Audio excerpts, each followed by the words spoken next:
नमस्कार दोस्तों, वापस से एक नई रिक्रूटमेंट को लेकर के आप सभी लोगों के पास मैं आ चुका हूं। आप लोगों को मैं भाई बहुत बड़ी अपडेट लेकर के आया हूं। सिविल कोर्ट यानी कि हजारीबाग सिविल कोर्ट में एक बार फिर से रिक्रूटमेंट निकल कर आ चुकी है और बहुत ही अच्छी भाई रिक्रूटमेंट है। तो अभी मैं उसके बारे में अच्छे से चर्चा करने वाला हूँ। तो सबसे पहले मैं आप लोगों को यहाँ पर दिखा देना चाहता हूँ एप्लीकेशन फॉर्म किस तरीके से होने वाली है। आपको ये फॉर्म भरना कैसे है, सबसे पहले ये यहाँ पे देखो, मैं वो चीज़ आपको स्टेप बाय स्टेप बताऊंगा। उसके बाद मैं आपको दिखाने वाला हूँ कौन कौन से पद होने वाले हैं, किस तरीके से सैलरी मिलेगी और क्या इसका प्रोसेस होने वाला है, यानी कि किस तरीके का सिलेक्शन प्रोसेस होगा। हर एक चीज़ के बारे में चर्चा करेंगे, क्या उम्र सीमा रहने वाली है और कितनी सैलरी मिलेगी, सब कुछ के बारे में भी चर्चा करेंगे। तो आप लोग वीडियो को बिल्कुल भी स्किप मत करना, वीडियो को लाइक कर देना, चैनल पर पहली बार आए हो चैनल को सब्सक्राइब कर देना और इस वीडियो को शेयर करना अपने सभी दोस्तों के पास। देखो अभी रात्रि के लगभग 12 बजने वाले हैं और 12 बजे रात में ही अपडेट आई है और मैं 12 बजे ही आप लोगों के लिए वीडियो बना रहा हूँ। हो सकता है आप लोग सुबह उठकर ये वीडियो देखो, लेकिन मैं कोशिश करता हूँ कि जैसे ही रिक्रूटमेंट निकले सबसे पहले मैं आप लोगों के पास सटीक जानकारी लेकर के आऊँ। तो आप लोगों को PDF के लिए कुछ नहीं करना होगा, मेरी टेलीग्राम पर जाकर ज्वाइन हो जाना होगा, जिसका लिंक मैं डिस्क्रिप्शन में दे दिया हूँ। आप लोग जाकर के ज्वाइन हो जाना। तो चलो समय ना गवाते हुए वीडियो को शुरू करते हैं। तो दोस्तों देखो, सबसे पहले यहाँ पे ये आपका आवेदन पत्र है, ठीक है, यानी कि एप्लीकेशन फॉर्म। इसी फॉर्म को आपको भरना है। कैसे भरना है पहले वो यहाँ पे दिखाते हैं। सबसे पहले तो आपको बता देना चाहता हूँ, ये आपको स्वहस्त लिखित आवेदन पत्र निम्नलिखित प्रपत्र में निबंधित डाक इस या फिर स्पीड पोस्ट के द्वारा या अपने हाथों से भी भेज सकते हैं, अगर आप हजारीबाग के रहने वाले हैं तो, ठीक है। विज्ञापन संख्या क्या रहने वाला है यहाँ पे 1/2026, ठीक है। अभी मैं वो चीज़ दिखा दूंगा, रिक्रूटमेंट में यहाँ पे लिखा हुआ रहता है विज्ञापन संख्या, तो वो चीज़ यहाँ पे डालना होगा। उसके बाद यहाँ पे सबसे पहले आपको क्या भरना होगा, विज्ञापन संख्या, फिर पद नाम, उसके बाद आवेदक अपना नाम लिखेंगे, हिंदी में लिखना होगा, अंग्रेजी में लिखना होगा, फिर पिता या पति का नाम और यहाँ पे अपना एक पासपोर्ट साइज का फ़ोटो चिपकाना होगा। फिर आगे दिया गया है जन्म तिथि, ठीक है। तो जन्म पत्र एवं स्व अभिप्रमाणित प्रति संलग्न करना होगा, ठीक है, जिसमें आपका प्रमाण पत्र हो, जिसमें डेट ऑफ बर्थ मेंशन हो, ठीक है, वो चीज़ बोला गया है। तो यहाँ पे जन्म तिथि डालना होगा। फिर यहाँ पे पूछा है कि 1/8/2025 को, यानी कि ये जो एज कट ऑफ ले रहे हैं वो एज कट ऑफ इन लोग माने हैं 1/8/2025 का। तो 1/8/2025 को आवेदक आप अपना यहाँ पे उम्र डालो कि आप कितने वर्ष के हुए हो, कितने महीने के हुए हो और कितने दिन के हुए हो। इस चीज़ को आपको कैलकुलेट कर लेना होगा खुद से भी, चाहे आप कैलकुलेटर यूज करके कैलकुलेट कर सकते हो, ठीक है। न्यूनतम उम्र सीमा यहाँ पे मांगी गई है 18 साल और जनरल के लिए अधिकतम उम्र सीमा 35 साल दी गई है।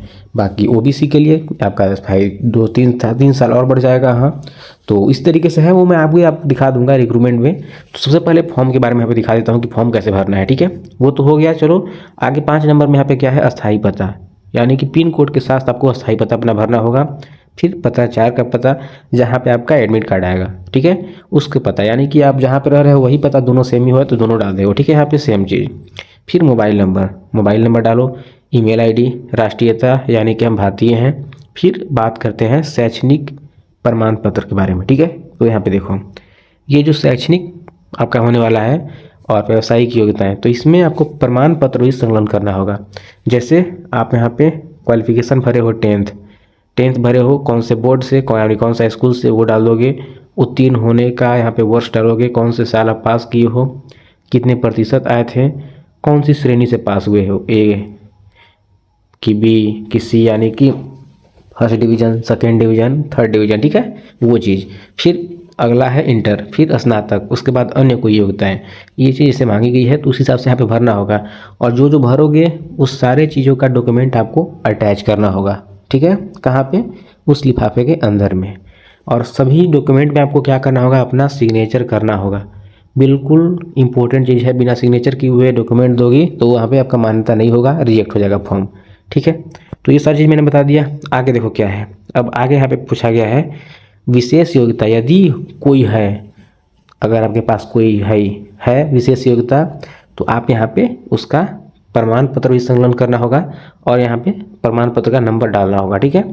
फिर बात करते हैं क्या, अनुसूचित जाति, अनुसूचित जनजाति, पिछड़ा वर्ग, अत्यंत पिछड़ा वर्ग, आर्थिक रूप से कमजोर, आप जिस कैटेगरी से हो तो उस कैटेगरी का यहाँ पे आपको कैटेगरी का यहाँ पे जो प्रमाण पत्र है उसका नंबर डालोगे और यहाँ पे अगर हो तो हाँ, नहीं हो तो नहीं करके, ठीक है। तो अगर आप हैं तो आपको लगाना होगा, अगर नहीं है तो नहीं लगाना होगा, ठीक है। तो ये चीज़ उन लोगों के लिए है। 13 नंबर में यहाँ पे है लिंग, आप कौन से लिंग है आपका, आप यहाँ पे डालोगे पुरुष महिला, ठीक है। फिर आगे यहाँ पे क्या निःशक्त हैं, हाँ या नहीं, वो डालना होगा। फिर 15 नंबर में पूछा गया है कि क्या वर्तमान में किसी सरकारी संस्थान निगम में कार्यरत हैं, अगर हैं तो हाँ, तो फिर उसके बाद विभाग के बारे में डालो, अगर नहीं है तो सीधे यहाँ पे ना कर दो, बस बात खत्म हो गई, ठीक है। आगे है घोषणा पत्र। तो घोषणा पत्र को देखो कैसे करना है, यहाँ पे तो कुछ नहीं करना, सब कुछ लिखा हुआ है, अपना बस डेट डालो, स्थान डाल दो और अपना सिग्नेचर यहाँ पे कर दो, ये आपका फॉर्म कंप्लीट हो गया, ठीक है। सिंपल सा प्रोसेस है, सारा कुछ सिंपल है। अब आप लोग बार बार कमेंट करके ये ना पूछना कि कौन कौन से डॉक्यूमेंट को अटैच करना है। सर मैंने बता दिया आप लोगों को सभी डॉक्यूमेंट के बारे में कि कौन कौन से डॉक्यूमेंट अटैच करने हैं। तो ये तो रहा आपका एप्लीकेशन फॉर्म। अब आपको दिखाते हैं सीधे रिक्रूटमेंट के बारे में कि वहाँ पे किस तरीके से क्या प्रोसेस दी गई है। तो दोस्तों देख सकते हो व्यवहार न्यायालय हजारीबाग, यहाँ पे विज्ञापन संख्या जो मैंने आप लोग को बताया था फॉर्म भरने के लिए कैसे भरना है, तो ये है आपका 01/2026, ये विज्ञापन संख्या है।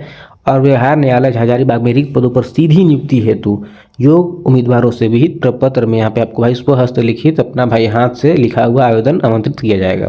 आगे यहाँ पे है कि पद देखो, पदों का विवरण है, प्यून का है और स्वीपर का है। प्यून का एक पद जो कि है अनुसूचित जनजाति के लिए और स्वीपर का एक पद है जो कि जनरल के लिए है। तो यहाँ पे कुल 2 पद निकाले गए हैं। बात करें दोनों की सैलरी की, तो यहाँ पे देखो सैलरी किस तरीके से होने वाला है।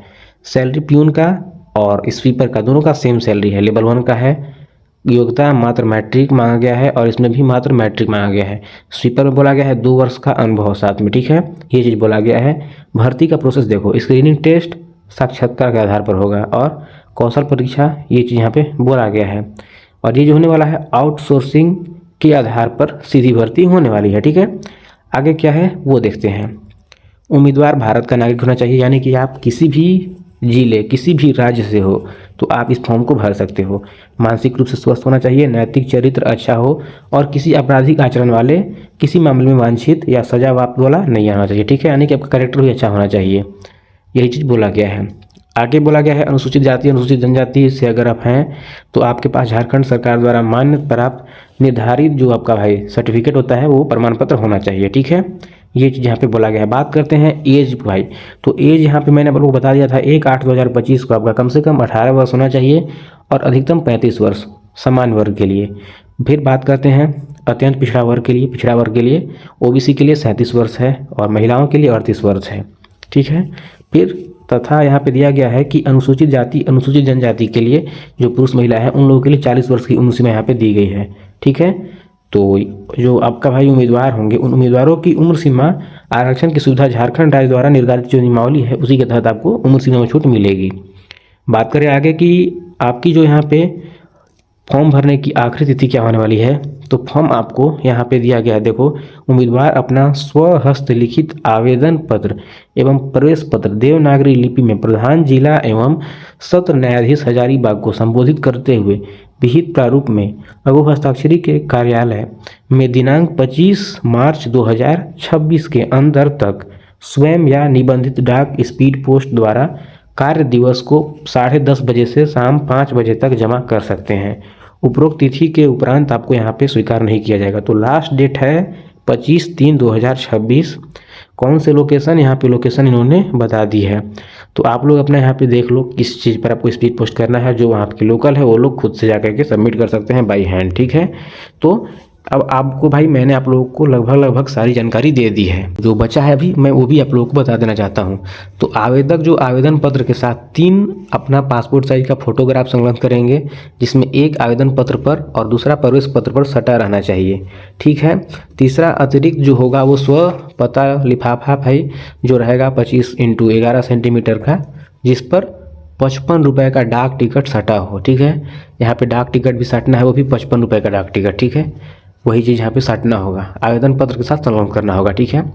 फिर यहाँ पे आगे क्या दिया गया है कि महत्वपूर्ण निर्देश आवेदन पत्र के यहाँ पे प्रपत्र क एवं ख के प्रारूप को यहाँ पे पृथक पन्नों में आवेदन के साथ संलग्न करना होगा। तो ये सारी सिंपल चीज़ें हैं, मैंने आप लोगों को बता दिया है। तो ये चीज़ आपको भाई पाना है तो क्या करना होगा आपको, यहाँ पे बोला गया है कि प्रपत्र ख जो है उसकी खंडिका 4 एवं 5 को छोड़कर अन्य खंडिकाएँ आवश्यक जो आवेदक होंगे वो स्वयं भरेंगे, ठीक है। तो आवेदन पत्र प्रारूप व्यवहार न्यायालय की वेबसाइट पर आपको देखने को मिल जाएगा, तो आप लोग वहाँ से डाउनलोड कर सकते हो। बाकी चाहिए तो टेलीग्राम ज्वाइन कर लोगे तो वहाँ से आपको मिल जाएगी। तो यही कुछ चीज़ें हैं। बाकी इसमें भाई बोला गया है कि आवेदन पत्र जो है वो किस तरीके से भेजना है, वो चीज़ मैंने आप लोग बता दिया। कहाँ पे भेजना है ये देखो, यहाँ पे सिंपल लिखा हुआ है आवेदन भेजने का पता, सेवा में प्रभारी न्यायाधीश बिहार न्यायालय हजारीबाग, इस पे आपको भेजना होगा। ठीक है, ऐसे करके। और फिर यहाँ पे नीचे दिया गया है हस्ताक्षर जिला प्रधान सत्र न्यायालय, ठीक है, यही चीज़ बोला गया है। ठीक है, तो ज़्यादा कुछ इंपॉर्टेंट चीज़ है नहीं, बाकी सारा चीज़ मैंने आप लोगों को बता दिया है। इसमें एग्जाम होना नहीं है, इसमें साक्षात्कार के लिए होगा। ठीक है, बस नाम के लिए बोला जा रहा है कि आपका यहाँ पे एक प्रोसेस होगा, तो वो सिंपल सा प्रोसेस रहने वाला है, कोई इंपॉर्टेंट चीज़ ज़्यादा है नहीं।